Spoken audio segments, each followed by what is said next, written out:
Here we must pay attention. Why we must pay attention? A wonderful old Swami, long before my time, Swami Bhaskareshwarananda, who established our ashram in Nagpur in India. I've met some senior Swamijis who were trained by this wonderful old Swami, and it seems his classes, his Vedanta classes were amazing. Each of them was a spiritual experience. You sit there and your mind is immediately elevated. He was such a wonderful teacher. He was an enlightened soul, obviously. Once, somebody complained, I think, to Swami Shankarananda, probably, if I remember the story. Very old times, 1950s.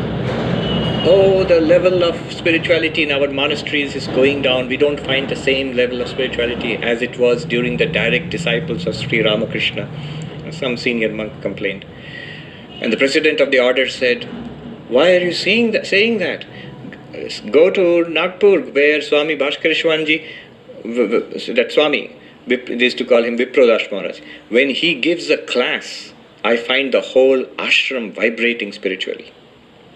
So this Swami would teach. Now why am I bringing him here is that I had access to some of the notes taken down during his teachings. And just one example will show you how unique his approach was.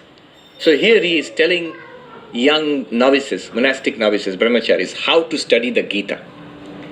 And he says, remember who is teaching. Sri Krishna is teaching. Not a pandit, not a scholar, a professor, not even an ordinary monk, not even an enlightened being.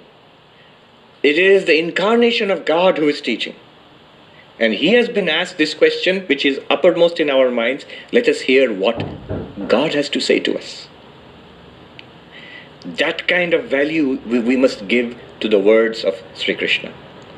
Again, he would say, whenever you study the Gita, and that is true for any spiritual text, keep your prayojanam vibrating within you all the time. The Sanskrit word prayojanam means your need, your purpose.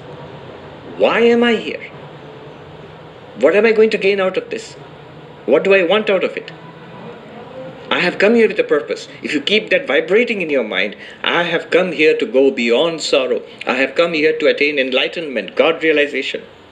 Then imagine the reverence, the focus with which we will take the teachings. So he would teach in this way. When you study a text, you do it like this. So let us listen to Krishna that way. Who is teaching?